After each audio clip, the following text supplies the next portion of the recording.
Welcome to Indy Unplugged, the podcast that's your front row seat to the real talk of Indianola. I'm Aaron Young, your friendly neighborhood host, and we're diving deep into unfiltered stories, candid chats, and the nitty-gritty of our vibrant city. Think of this as a crash course in all things Indianola. No fancy jargon, just real conversations. So, get comfy, hit that play button, and let's explore the heart and soul of our community together on Indy Unplugged. All right, welcome back to another episode of Indy Unplugged, the City of Indianola's podcast, and we are actually on location. It's our first ever, albeit this is only our fourth or fifth podcast episode, but we are actually out in the elements. We are at Memorial Park, and it's very fitting because we are with two awesome individuals from the City of Indianola's Parks and Recreation Department, Doug Bylund and Angie Buchanan. How are you guys doing? It's so great to kind of be out, and I'm very jealous of really both of you and your entire department because you get to be outdoors working in probably the best and or worst location depending on the elements, but I always want to get out and enjoy myself. Let's make him come work on the ball field in the middle of a thunderstorm. Hey, I did tell Brandon when I was back in one of my previous lives, I would get on the mower and I would do cut the grass for baseball and softball fields and do some chalking, and I love that bit. So or shovel snow in the winter. I mean, let's not go that far. Or even plant the medians in the mud. That's fun too. Yep. Well, I would love to get my hands dirty rather than always documenting and celebrating the stories of our staff and the work that comes into it to serve our community. But whenever you need an extra body, just let me know. I may or may not show up. We can always use more, so that's for sure. Yeah. Well, let's just get to know you both a little bit further. I mean, talking about your roles with the city and kind of your history in the department. Doug, let's just start with you. How long have you worked for the city, and what do you do for the city? So I started in November of 1998, so almost 26 years as a youth sports coordinator at the time. It was even part-time then, so it was pretty fun. In charge of softball, basketball, soccer for youth, of course, at the time. And then it transitioned into all sports, and then recreation superintendent, and then now, before that, Parks and Recreation director, and now recently chief of culture and recreation. So trying to work through the library, the wellness campus, and Parks and Recreation department kind of all grouped together as quality of life initiatives that the city has. What's that transformation been like with your role now being that chief of culture and recreation? Has it been kind of easy to help kind of bring on board with the library and the wellness campus because of that, quality of life from the cultural and recreational services, or have there been kind of some challenges? Because, we are just a few months into that whole change. What's that been like now? Yeah, so overall it's been really good. All of our departments that are dealing with quality of life and the city as a whole has the same mission as serving our residents. So the library, and I was just telling the wellness campus staff here Sunday, the library's membership's growing, the pool membership's growing, Parks and Recreation program's growing. There's more people visiting Buxton Park. There's more people visiting the wellness campus. So all of those things are growing as the entire city is growing. Yeah, and that quality of life is thriving, which we'll talk more about with all these plans and some of the developments we have. But Angie, let's talk about your role. What do you do for the city? Because we all get to enjoy it really day in and day out, period. Right. So I've been here 13 years in August, and I started out as a horticulturist, and now I'm the horticulturalist supervisor, which started, I think, 5-6 years ago. What I maintain is, so Buxton Park's our gym, of course, so we maintain that. Then we have the downtown area. I also monitor all of the street trees in the right-of-ways of the city. And then we have the medians, and then we also maintain all of the park sign beds, and the trees in the parks. So trees as a whole are kind of under me. Marty also helps with that as well, who's the parks supervisor. So it's kind of a broad spectrum of things within the whole parks. What's your favorite thing about your job? Designing beds and then seeing them come to life and fruition every year. So every year I change the beds and the design and the themes and the colors. I generally had kept the theme downtown, always with the pink petunias, but this year I changed it to go with Simpson colors and Indianola colors. So the baskets are red and yellow or purple and yellow, and then a mixture of the three colors. So I'm kind of excited about that just for the change of pace, because I do like change and variety and I don't know. Yeah. Spicing it up, I guess. Yeah, no, and I really enjoyed going to the greenhouse not that long ago before the baskets made their debut to kind of get an insider's look into what the community was going to see. Yeah, I kind of left that out. We also have the greenhouse that we maintain. I order all the plants. I design all the beds for Buxton Park and everywhere else that we plant. So that is a whole long process. Starting in August is when I started designing the beds. So awesome. Yep. Well, let's just get right into it, you guys, with first things first, all these master plans that are talking about our open spaces and our parks and our trail systems. Doug, I'm looking right at you. Kind of what is the city undertaking right now with that open space master plan, and kind of what does it all encompass? Yeah, so we worked through a master plan back in 2023 about what kind of quality of life, what kind of green spaces, what kind of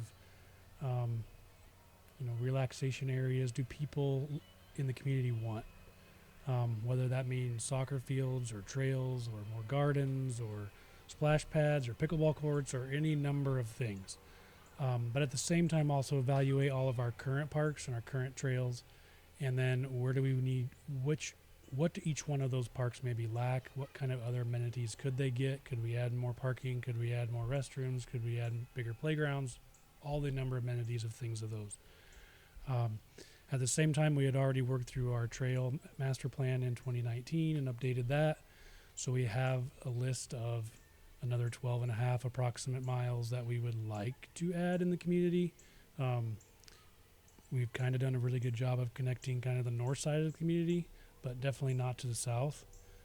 We need to work through that and try to get all those trails going to connect so we can make the community more walkable and rideable and so on. To connect places that people gather, whether it's schools, parks, downtown, movie theater, where things that people want to go to. When you navigate those discussions or those requests from community members about more splash pads or all these other amenities, how do you navigate those? Because maybe it's sometimes challenging when we're always kind of being viewed as competitors with other surrounding communities, and it's like, oh, well, this place has this, why don't we have this? Or this place has that. We're Indianola, we should have that too. How do you navigate those discussions and those kind of requests from the community members? So as a whole, we try to be data driven. So yes, one person might say, I want some amenity, but we need to make sure that it can fit, that it's safe, that we can make it happen. We have the resources. The cost, of course, is going to be important. We don't have an unlimited amount of funding availability. We also have to evaluate what kind of staff we have, and if we need to add staff, or if we're going to add 4,000 new flowers on the square, at least we have to have water available to keep them growing, right? And we had to add another person just to maintain those every year. So that also goes into a lot of that discussion. So we could add more disc golf courses, or add more pickleball courts, or add more softball fields, or add more soccer fields, but that's going to take resources beyond just getting them ready in the first place. Sure. But we do want to know what the community wants. So we go through a survey. When we did that, we had over 500 responses from the community to tell us what they were looking for. And again, the 4 things, the 3 or 4 things were soccer fields, pickleball courts, trails. Those are the things that people are looking for. We would love to say we can do more, but also looking to ways where we can do public-private partnerships too. So if there's other organizations as the city developments come in, Charlie and his group at community development and all of city department heads get together and talk with those developers and, hey, this is what we're hearing. I see you have another acre. Can we put a park in here? Can we add a pickleball court? Could we do other things that we know will help you sell your development, but also increase the land value of those things too, but also serve the residents? Yeah. So yesterday the council was pretty exciting. They took on and considered and passed the first reading of a parkland dedication ordinance that will require developers to put in parkland similar to a street or a sewer or electric lights or all the things that we know are essential to life, but parks and recreation is essential to life as well. Yeah, no, it's an exciting first step in the right direction for something that probably we all take for granted for sure. Within like the current state of our parks and our trail systems, and you talked about that quality of life, with the current state and the quality of our parks, how does Indianola rank? What's that vision, or what do we need to do to continue to improve and elevate our parks and trail system? So we're definitely above average for a city our size or cities around Warren County or so on.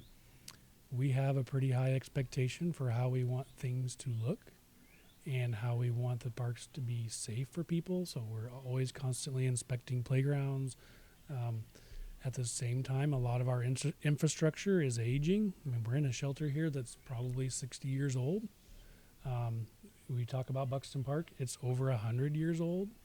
And so some of the things that were there were original to the park, and they're still around, sidewalks and so on. So things like that are hard to maintain, and they take funds and they take people. And they take a lot of resources. It takes a lot of volunteers on our case too, to keep things planted, to keep things weeded, to do a lot of that stuff too, to keep our programs going at the same time. So we do have a number of programs for youth, for kids, for adults to come and play beanbags on Mondays and Thursday evenings, so they can get away from the stress of life for a little bit of time. So we have a lot to offer. And thanks again to a lot of our staff and a lot of our volunteers and every city department that keeps our operations running. Yeah. No, and I think it's really cool for me, now being with the city for a little over 8 months now as of the recording of this podcast episode. But as you go around to all of our different parks, not every park is the same. It has its own unique identity, from Buxton Park being that, that gem of the community, to Memorial Park here where we're recording, which has the amphitheater and the skate park and even more playground and some green space. And it's all across the board. And then, Pickard Park with the disc golf course and the softball fields, of course. It's very cool to just kind of have different characteristics and different amenities in all these different pockets of neighborhoods. And you talk about that too from the people involvement side of things. Staff for sure, but volunteers and community members especially. The first thing that comes to my mind where it was very volunteer driven was, of course, the Wonder on Buxton project, which is very much, talking about parks and open space and community connections between the downtown square to Simpson College campus and Buxton Park. Just, Doug, talk a little bit about that Wonder on Buxton project, because it is also very close to kind of being the unveiling. It's going to be happening here in the next few months. Back in 2020, which feels like 19. Yeah, 19 something, right? Indianola Hometown Pride was working on a designation to make Indianola, to name Indianola an Iowa Great Place, which was awarded in 2020. Then as a part of that, the Wonder on Buxton project, which kind of came out of the idea of connecting the square and Simpson College, but at the same time, the last time Ragbri was in the community, that entire corridor was full of vendors and music and people and all the bike riders and visitors from all over the world, all at the same time. So that's the inspiration that came through that. So in 2022, that Indianola Hometown Pride got an Iowa Great Places grant of $73,000 to help install some art, some other culture and themes and historical concepts of what Indianola is all about. The community was involved in trying to get public input on what the main themes are: agriculture, Warren County, Buxton Park, balloons, music, and the founding of Indianola back in 1849. So all those 6 things will be part of 6 main sculptures that will be in. They're being built right now. I guess they're not really built because there's an artist putting them together. So those are being made here in Grinnell, and that should be brought into Indianola here by July for at least the first unveiling on July 27th. Another part of that will be some sidewalk inlays along that 2-block area from Ashland Avenue to Clinton Street, along Buxton. And then there will be some wind sculptures that are kind of in the shape of hot air balloons, again in yellow and red, just like the Indianola colors, like in purple that we've talked about. And then at the same time, some QR codes along with some storytelling that will go with those QR codes, that some local drama students in the high school and other in Simpson will be able to do the storytelling, not just, okay, in 1849 this happened on this part of the city, or George Washington Carver did this here. It's going to be actually actors acting out the stories at the same time. And then that will all be hosted on the Experience Indianola website that the Indianola Chamber is working on. So people are visiting can see that. At the same time, adding more green space, more gathering space, places for maybe impromptu food trucks or a small little quartet to go and play a little evening along around the opera, those kind of things at the same time. Man, just quite the operation. And I mean, so much community involvement right there. And I'll tell listeners right now, the best way to stay engaged and to remain updated as we talk about, the one around Buxton unveiling that Doug mentioned in late July, to everything regarding the the open space master plan, and all these documents can be available and viewed online on the City of Indianola's website at www.indianolaiowa.gov. And as Doug said too, the Indianola Chamber of Commerce, in partnership with the City of Indianola, has spearheading this tourism initiative to really tell the story and the happenings and the experiences that visitors and community members alike can partake in. And you can check all that content and information online at www.experienceindianola.com. Angie, kind of switching gears here, and you talk about with our greenery and our parks and just everything about Indianola outdoors, the beautification side of it. I think anytime you have a conversation with community members, probably more often than not, they'd be like, man, Indianola is beautiful. That's right. Right. Correct? Right. Okay. Yeah, no, and I have had people like in Buxton stop me and tell me like they've gone to, I'm not going to name the places, but they've gone to other places where they've paid to enter in Iowa or elsewhere, and they said that actually Buxton Park is better maintained and they see more variety of flowers and designs and stuff like that. So not to toot our own horn, but I mean, it's a team effort definitely in the park. We're very proud of our parks. In all of the parks, we try to maintain a very high level of maintenance and make it all look as lush and beautiful, and get the right trees and the shade that provides the playgrounds and all of that stuff. So what all goes into kind of your work? I mean, is it very much a year-round effort on just the different stages and phases to get to kind of where we're at right now in the start of June? Yeah, for sure. So my job varies, like every day is different, and we're always kind of, I hate to say it, but flying by the seat of our pants, trying to figure out what to do next. So, and generally, like in the winter, we're planning for the next season. We're getting the greenhouse ready. We can try to clean up beds or, prune trees and stuff like that. And then if it's snowing, we are doing snow removal. So it depends on the winter as well. But yeah, in the winter, we have to wash all the pots and we sterilize the greenhouse and we get everything nice and sanitary because I don't want diseases being carried through. Because if you don't sanitize, then the plants will eventually potentially die if they have fungus, rot, and all that other stuff. So we sanitize the greenhouse in the winter, and then starting the end of January, beginning of February, we start getting the seeds in, and then in the beginning of March, we get the plugs in. So plugs are like miniature plants, basically. Okay. And we pot them up into a larger container. We do that with mostly through March, as well as clean up beds. April is also bed cleanup, and then we're getting everything else ready and continue to work on the greenhouse. And we're also starting to plant trees in April, May, planting the beds, and then continues through there, as you can see. And then in the summer is maintaining all the beds, watering, weeding, lots of weeding. Right now they're popping up like crazy. So yeah, it's just a big team effort. We have 4 staff members that work with us. Or I have 4 staff members that work for me. And then we also have some volunteers that help with like the planting, and in the greenhouse, they help with that stuff too. Yeah. And I know we've all had these conversations with community members in the past regarding, particular areas or places where, a development may have removed trees or, primarily with trees or bushes.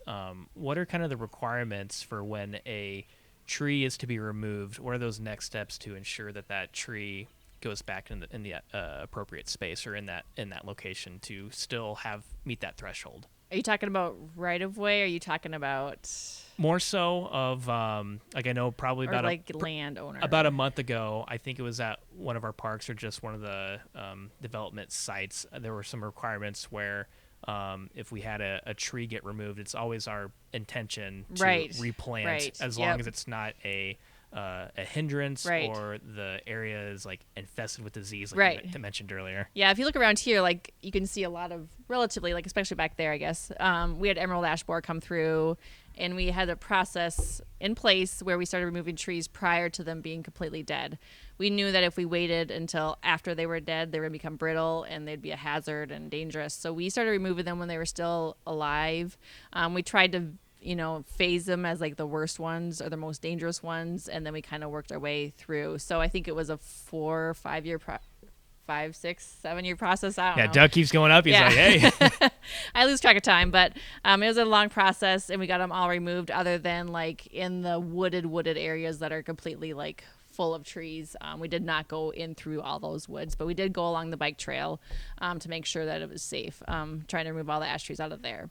So that was a long process. I think I got sidetracked on there. But anyways, yeah, we tried, emerald ash borer came through. We tried to replace all the trees we removed due to that. So a lot of our parks have a lot of younger trees, 5, 6, 7, 8. As we remove trees, we planted trees. So we've just been in this long process of replacing those trees. And we are still, we have 16 trees left to plant in the next week. So yeah, we're constantly replacing trees as we remove trees and stuff like that. Wow. And even add how long our maintenance is after we plant a tree. Yeah, so once we plant a tree, if you've seen a tree in town, you've probably seen like a stake, and it's got a clasp on it, and then has a bag at the bottom. So that bag holds 20 gallons of water. That helps our person that's watering the trees know that they're putting the right amount of water on the tree. So that happens for 3 years after we plant the tree, and that's a weekly process throughout the summer. So we start doing that depending on what the weather's like. So we haven't had to water trees as much this year, but like last year we started watering trees I think in April. Wow. Yeah. But this year we've had a little bit more leniency due to all the rain we've had. But we've started this week again. So yeah, actually last week we started watering all the trees again. So with the rain, last year having to water for the trees in April, and with how much rain we got this spring, did that play a factor into the scheduling for being able to plant flowers or anything else on for that sure. side of things? Yes, definitely. So I had tilled with the intention of planting the following week, and then it was like a total washout week, which threw everything off a little bit. But we got them planted. We planted in the mud, which is really fun. You get mud everywhere. But then it also threw it off because then a whole bunch of rain came after that, and I didn't get the pre-emergent down. And the pre-emergent helps keep the weeds down. So we have a zillion little weeds everywhere right now because everything was thrown off this year. And even if I would have got the pre-emergent down prior to that one that heavy rain, it would have all washed away. So it was just a challenging year.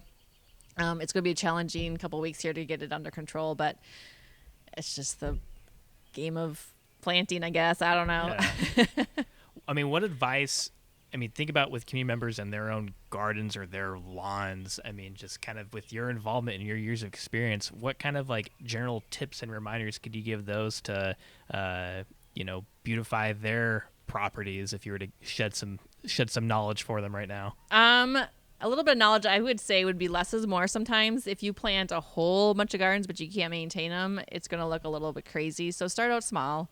Start with a nice garden in the front that you can maintain, and if you feel like you can do more, then do more. But I feel like sometimes people try to go just crazy, and then they get overwhelmed, and then they get burnt out, and then they let it all go. So I always think start small and go from there.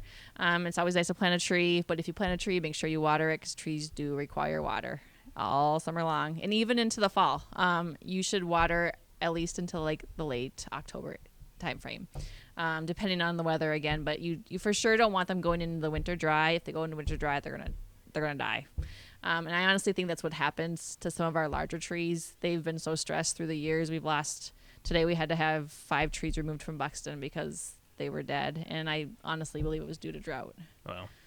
So not drought this year, but drought last year and a couple of years before that. So yeah. Wow. Speaking of Buxton, just knowing that it really is the gem of our community, do you have a favorite park that you just love either doing work in or just visiting with, you and your family, or just Right. taking some time away from from Right. your job? Yeah, so I love Buxton Park, but if I was to like put Buxton Park aside and say not Buxton Park, Pickard Park would probably be my next favorite. And I honestly just love going out there and walking the disc golf area. I don't play disc golf, but if you walk just the areas out there and around, especially at night, you get some beautiful scenery. It's a very cool area, different landscape than most of the town. There's the Oak Savanna out there, so there's a prairie that's been redone. We did that. I'm really bad on years, like 7-8 years ago, probably. Doug's nodding, so we're good Doug's that nodding, time. so I'm good on time frame there. So 7-8 years ago, we had the Oak Savanna redone. So if you go to the south side of Pickard and you go in that parking lot on the south side, it's a little gravel parking lot. Park there. It's right down from there. It's very beautiful. I'd say now until all through the fall. So it's a nice little area. There's different trails out there. So that'd be my. Yeah, I like that park. Yeah. Yeah. And Pickard Park is going to be a hopping place here before too long, Doug. It's always hopping. It's always hopping. But, I mean, with the Disc Golf Pro Tour coming through here in next month. Yep, on July 5th through 7th, and actually the whole entire week leading up to it, there'll be 180 to 200 professionals from all over the world. Their caddies, their fans. There'll be 2,500 spectators each day, Friday, Saturday, Sunday. It's an amazing way to showcase Indianola in what I would call the best disc golf course in the state. Obviously, that's the only one that hosts a professional disc golf tournament. It's the 4th year now. But the park also has 6 softball fields that are always busy, from teams practicing every night to adult softball to youth softball to in the fall we'll have flag football. People come practice soccer in there. As Angie mentioned, just the walking trails. You can go out there now and the grass is starting to get thigh high probably. Probably, yeah. And towards the end of June, it's going to be almost up to your head. And so you can really get into a whole nother world out there.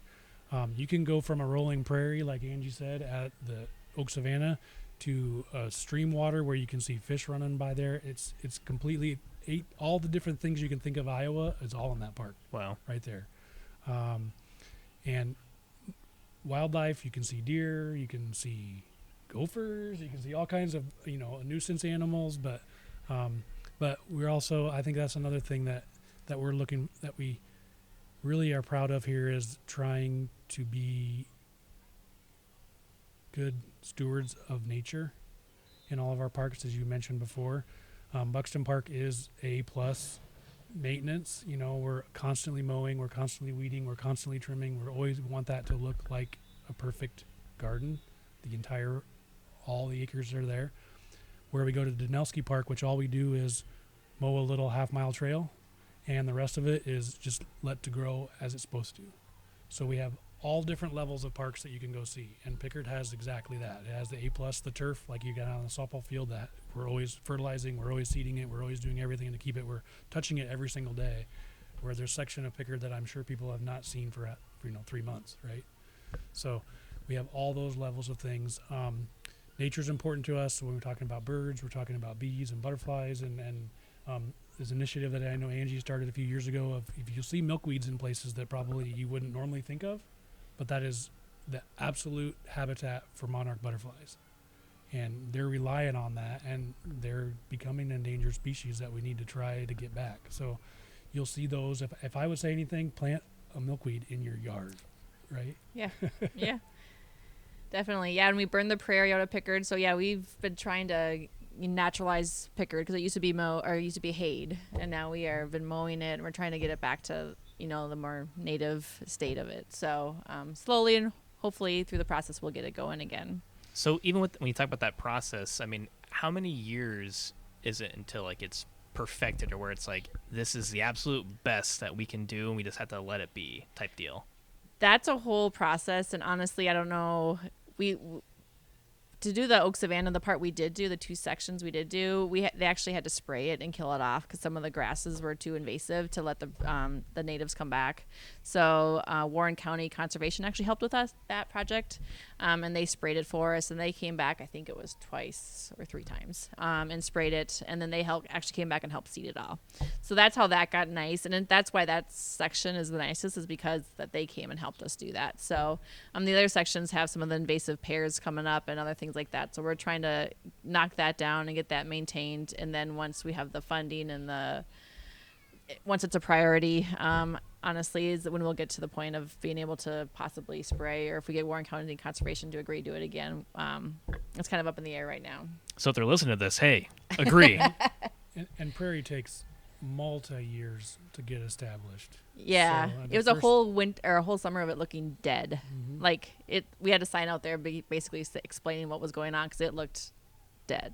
The first thing all those perennials do is go in the ground and put their roots way down into the ground, and then years after, then they start coming up to the top, and then you start seeing flowers and different things going on. So 4 years ago, when disc golf tournament was here in August, it was what I call black-eyed Susans. I know they aren't, but the whole field there was probably 3 acres of black and yellow flowers. Wow. And they were all about 6 feet tall. It was unbelievably amazing. And then you can come 3 weeks later and it's completely different color. Yeah. Yep. Yeah, it's a good 3-4 year process once you get it seeded to make it look and come to life and to really show its true colors, I guess, so to speak. See, being the photo guy that I am, I mean, I'd be in heaven, Yep. being able to capture and Yeah, document. yeah. I would say Pickard's awesome. Like at sunset time, if you get out there like late fall, I got some pretty cool pictures. I think myself.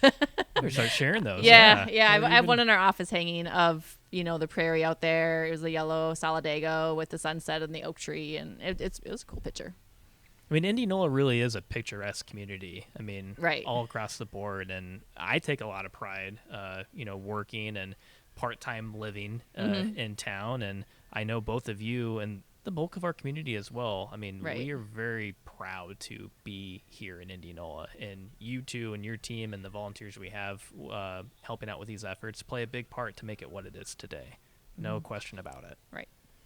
Kind of switching gears, since we are nearby the Veterans Memorial Aquatic Center, we can hear the kiddos having a good time, the music's blaring at a good volume. It's not being a nuisance to anybody else. The pool's opened back up on June 1st, so just this past Saturday as of the recording of this podcast.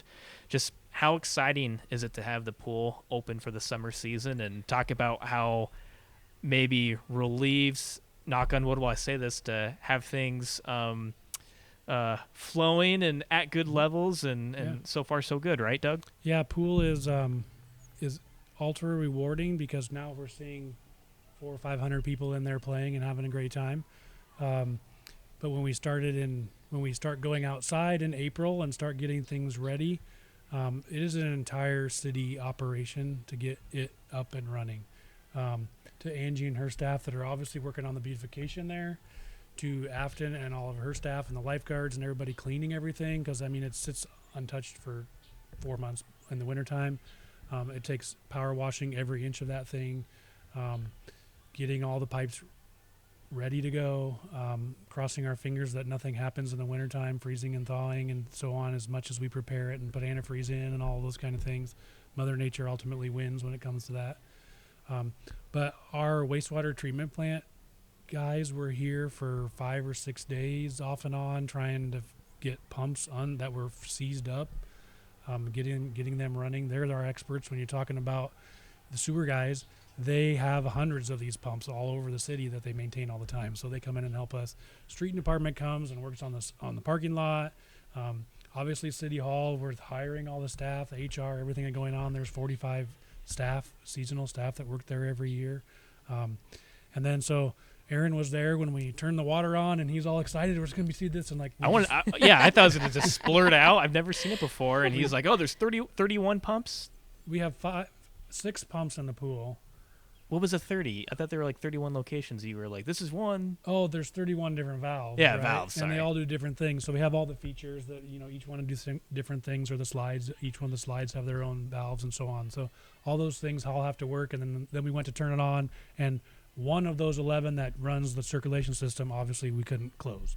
So we had to call in an event contractor to come in and fix all that. So it's always a little bit of as you say, we're in a park, it's funny to say, but all the little squirrels that jump ahead and keep us off our plan. We were hoping, to fill May 1st and hopefully turn the pumps on May 3rd, and I think it was like May 8th, which still doesn't seem like a long time, but every time you do something and you get delayed, just like it rains when you want to plant that day. Right? Yeah. Everything always happens, and we just have to fly by our seat of our pants and get it done. Yeah.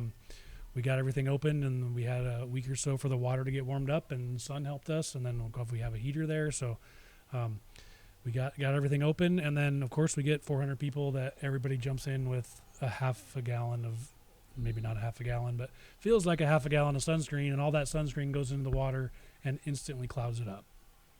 So as we visit any pool in the world, anywhere, please put your sunscreen on earlier than later. Don't do it at the last minute, and please take a shower so you can get everything off of you that may be, if you were just mowing the yard or whatever it might have been, and obviously the grass clippings go in there. Our water has a 6-hour turnover, so it really literally takes 6 hours for all the water to get filtered through the system. Once those greases and oils and shampoos and makeups and everything that go in the water has to go through the gutter and through our filters to clean it out. So the next morning it's bright and Yeah, but really, I mean, shiny it just again, takes a few hours. Like on Saturday, like you said, once the pool opened up at 1 p.m., I think it took maybe 2, 3, 4 hours until it's like, hey, we got to close the rest of the day because if we can't see the bottom of the pool, then we're going to close for obvious reasons. We can't have anybody, unfortunately, being at the bottom that we wouldn't be able to see. So it's ultimately for everybody's safety is why we close the pool down, because of cloudy water. Yeah, and I know Afton Bradley, who kind of leads all the efforts at the pool, she couldn't join us here today, of course, because she's working and leading the staff there. But just how instrumental is Afton to Indianola and the pool specifically, of course, but just from her experience and her involvement and her training with that staff as well. Yeah, so we have a really good core group that comes back year after year. Majority of our staff are all high school students or even early college aged. Once in a while we'll have an adult or two that might be a lifeguard or something, but she develops that sense of family of this is the responsibility, this is what it's going to take, this is what we expect out of you. It's not just sitting in a lifeguard and being Wendy Puffercorn in Stand By Me, right? That just looks pretty. This is, you're going to work hard, and we expect you to practice. We expect you to be able to make rescues. We expect you to be proactive and work on the kids that I'm not sure that little 4-year-old should be in this part of the pool. Let's make sure he's not, right? Yep. So we're always looking out for that because we ultimately want everybody to be safe. At the same time, a lot of the lifeguards are all swim lesson instructors, and they've gone through water safety instruction classes so they can teach kids to be proactive when they're around water. So they're not swimming by themselves. If they go to the lake, at least they're hopefully going to be safer. If they go to a river, for goodness sakes, hopefully you don't swim in a river. But if you do, that hopefully you have the life skills that can get you back out if you get in trouble. Or you're with somebody to know you have to swim with somebody else so they can help you get out if need be. So it's life-threatening skill, but it can be life-saving too, right? And so we got to treat it that way. We want everybody to be safe. Yeah. And so they work hard. We put a lot of expectations on them, and I think they take pride in the fact that the facility is as clean and even though it's 26 years old, we still keep trying to invest in it, repair things, take care of things as best as we can. It has been People's Choice Award for the Metro, the voted the #1 pool the last 2 years in 22 and 23. So we're proud of that. And again, it's exciting. It's the start of summer, right? We have 3 months here. Let's enjoy it. And let's hope it's 83 degrees and sunny every single day. And we get 1/10 of an inch of rain at night so Angie doesn't have to water so much. I'd take 75.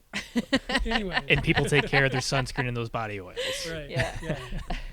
But kind of with those next steps with the pool being 26 years old, like you said, and the amenities aspect we talked about earlier in the episode here, what are some of the next steps on the horizon for the pool as you think about kind of the next stage, the next life it could take for the community? Yeah, so we've worked with Water's Edge Aquatics company that has doing an evaluation of the mechanics of the pool right now to kind of get an idea of the lifespan of what kind of we can think to expect. Do we still have 10 years out? Do we still have 20 years? Is it something that we got to go faster, on replace? We'd like to get eventually some more community input as to what people would like when it comes to the aquatics world. Do we need bigger? Do we need different features? Do we need a flow rider? Do we need a wave ride? What kind of things would people be There's so much looking out for? there. Right. There's so many opportunities. And we still have to have lap swimming, and we still need to have just that general pool recreation that goes on. And the area for swim lessons, and so people can, and learn to be safe around water. So we're working through that. We've done some before this pool is full, and now we'll do some more evaluation now that it's running. I'd love to sit here and tell you that it runs like a smooth operation. Everything runs exactly like it's supposed to, but it doesn't, right? It's all like it's like a 1994 Ford Pinto, right? It's got some issues that once in a while that takes a little bit extra, not like it's being held together by MacGyver's duct tape, but sometimes feels that way. We have gremlins in the pool, and once in a while we know how to at least try to take care of them, be nice to them. So. And even during that time, with the warmer months right now, there's still lots to do, still indoors and at our other facilities. As you think about culture and recreation, from the Indianola Activity Center, where the Parks and Recreation Department is housed, to obviously the public library and the Indianola Wellness Campus. Just there's always something happening every single day, right? Right. So again, check out indianolaiowa.gov. See those updates in the Park and Recreation Department, in the Wellness Campus and Library.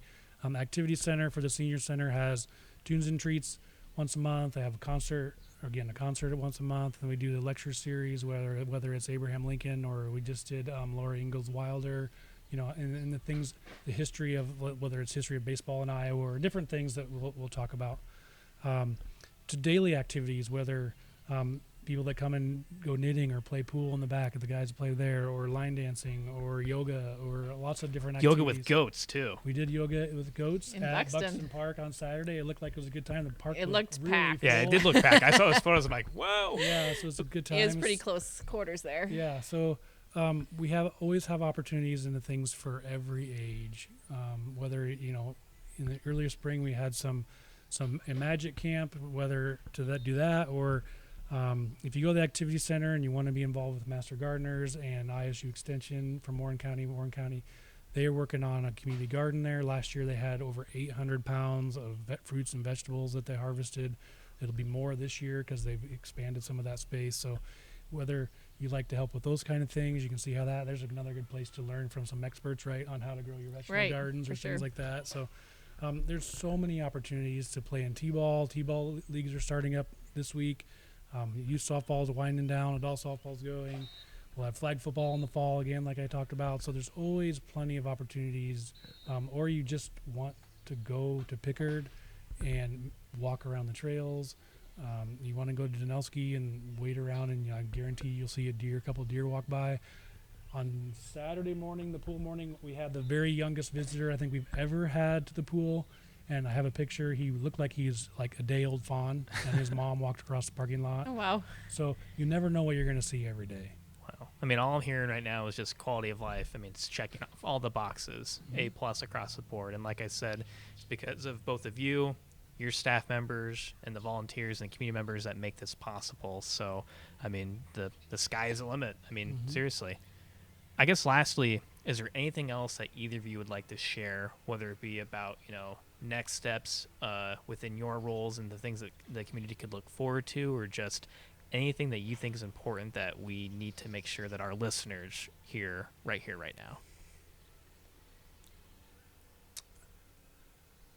Well, I would like to say that, to me, as being a recreation in my blood, doing this for, obviously I started playing sports or games or going to parks or things or running around a clown swing in Nevada when I was a kid at the fairgrounds. So, those are the memories that you're going to make. It's so important for us to connect to our generations, our neighbors, our grandkids, our grandparents, our great-grandparents, our aunts, our uncles. And when you have a chance for anybody to come visit, take them to Buxton Park, take them to the pool, take them to places to give them what experience Indianola is, but ultimately come to the parks and connect with your neighbors and your friends. And again, it's important for us to get away from the stress of life every single day. So that's why we have what we have. 2020, a lot of people don't like 2020. We know we're not going to mention that evil word, but that's when so many people understood the investment that we made from 1905, when the Buxton family donated Buxton Park, to where we are now, to having trails, to having parks, to having places where people could gather in a pandemic, where they could still at least have a sense of normalcy, right? Yeah. And I think even too, and when you and I have talked about this in the past, Doug, is the long hours and the long days, they're grueling. But when you are able to see the smile of a kiddo or be able to kind of help bring a memory to a family, makes it all worth it. Right. For sure. Exactly. Yeah, and I'd welcome anybody to come to Buxton Park and just check it out and visit all of our parks. Like Doug mentioned, Danelski. Like, that's a little hidden park that most people don't even know where it's at. They're like, Danelski? I've never heard of that. But check it out. There's a little trail there. It's a half a mile loop, I think. Yeah. And in the springtime, I guarantee you'll find morel mushrooms in the timber. Right. And it's just a little hidden park. So, yeah, all the parks that have, just like he said, mentioned earlier, the different unique aspects to them to visit and check out. And, Buxton has the children's garden now, and there's grandparents that bring their kids there and families that gather there. And, now there's people since COVID, actually, since 2020, certain people now come to Buxton and just have their little picnic, like coffee club on certain mornings. And then there's going to be a yoga every Tuesday, I think, now this summer, something new. So yeah, there's just different opportunities out there, and just, check it out, see where you can find something different to try out and experience Indianola. Exactly. Yeah, you can find all this information online, whether it be the City of Indianola's website at www.indianolaiowa.gov. Also check out experienceindianola.com. Again, that's that tourism initiative between the Indianola Chamber of Commerce and the City of Indianola. And stay connected with us on social media, whether it be the Parks and Recreation and all their respective channels, the City of Indianola itself on all of our channels, and there's lots of information out there on the digital world, and of course the quarterly magazines. So those will be delivered to all 50125 zip codes here before too long at the end of the month. So lots of great information from Parks and Rec, the city, of course, and just the whole spectrum. But no, Doug, Angie, I just want to thank you guys both again for joining me on this episode of Indy Unplugged. This is probably going to be my favorite episode because, again, we are outdoors, and I think I'm going to have to keep upping the bar as we start to incorporate video and go to all these other on-site locations. So I hope you both enjoyed it as much as I did. You don't have to answer that. It's okay. It's great. But no, just stay engaged with us, community. Check out all the episodes we have thus far. Make sure you subscribe to all of our episodes, whether it be Apple Podcasts, Spotify, iHeartRadio, you name it. All this information, again, lives on www.indianolaiowa.gov. And who knows, maybe next time you'll be a future guest of Indy Unplugged.